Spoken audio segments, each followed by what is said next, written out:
যে আমরা যদি সরকারে আসি তাহলে মা বোনেদের 3,000 টাকা করে লক্ষ্মীর ভান্ডার দেবো, বলছে কি না? বলছে তো, ও ফর্ম ফিল আপ, জালি ফর্ম ফিল আপ করছে। বলছে ফর্মটা ফিল আপ করে দিন, তখন মোদিজি দিয়ে অ্যাকাউন্টে টাকা চলে আসবে।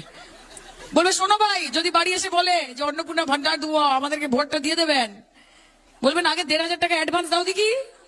সায়নী ঘোষ কোথায়? তৃণমূল কংগ্রেসের যাদবপুরের সাংসদ, তিনি এই মুহূর্তে কোথায় রয়েছে?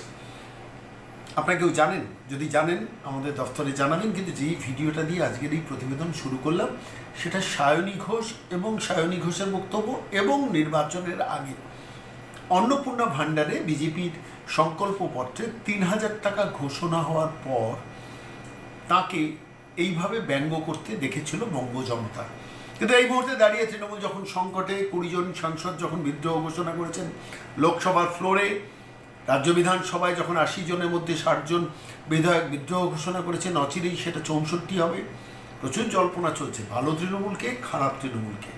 অর্থাৎ লোকসভায় এই মুহূর্তে ভালো তৃণমূলের সংখ্যাটা 20, আর যে খারাপ তৃণমূল সেই সংখ্যাটা 8। এবং সেই খারাপ তৃণমূলের সংখ্যায় আছেন অভিষেক বন্দ্যোপাধ্যায়, আছেন সুদীপ বন্দ্যোপাধ্যায়, আছেন সৌগত রায়, আছেন কল্যাণ বন্দ্যোপাধ্যায়, আছেন সায়নী ঘোষ, আছেন কীর্তি আজাদ, আছেন মহুয়া মৈত্র। সেই সায়নী ঘোষকে আমরা খুঁজতে নিরন্তর সবাইকে বলছি, যদি সায়নী ঘোষের কোনো বক্তব্য আপনারা কেউ কোথাও শুনে থাকেন তাহলে আমাদের কাছে পাঠাবেন। তিনি কি দিল্লিতে, না তিনি কলকাতায়, না কি কলকাতায়, না কি দিল্লিতে? তাহলে কোথায় সায়নী ঘোষ? আমরা খুঁজছি, আপনারাও খুঁজতে থাকুন। কোথাও কোনো বক্তব্য যদি সাংসদ সায়নী ঘোষের পান আমাদের কাছে জানাবেন। আমরা সরাসরি তাঁর সঙ্গে যোগাযোগ করার চেষ্টা করছি, কিন্তু পাচ্ছি না।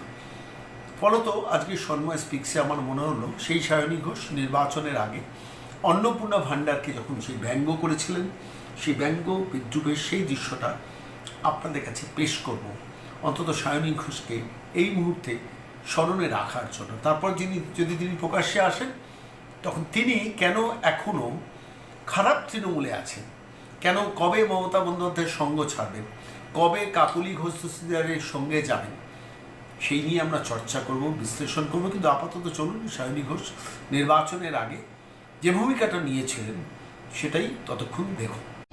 নমস্কার। আজকে আপনারা প্রত্যেকে দেখেছেন যে সারাদিন ব্যাপী ভারতীয় জনতা পার্টি এবং তাদের কিছু পলিটিক্যাল ফ্রিঞ্জ এলিমেন্ট, তাদের কিছু শাখা সংগঠন, তারা শান্ত বাংলাকে অশান্ত করার চেষ্টা করেছে। And they have try to cause severe breach in law and order of the state.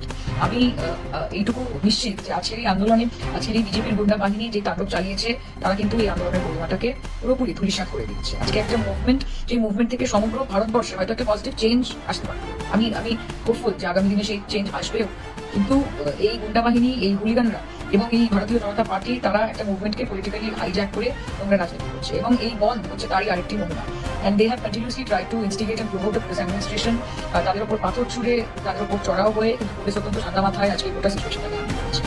আগামীকাল এই বিজেপি, তারা they are not satisfied with today, এবং তারা আবার একটা বন্ধ দেখেছে। দেখুন, যে কোনো আন্দোলনের একটা গরিমা হয়। আজকে মমতা বন্দ্যোপাধ্যায় নিজে আন্দোলন থেকে উঠে এসেছেন, কিন্তু আপনারা কিন্তু বিজেপির এই ফাঁদে, এই প্ররোচনায় আপনারা পা দেবেন না। এরা বাংলাকে বিকৃতভাবে সমগ্র ভারতবর্ষের কাছে দেখাতে চাইছে। এটা একটা অত্যন্ত কঠিন সময়, আমাদেরকে ঐক্যবদ্ধভাবে লড়াই করতে হবে।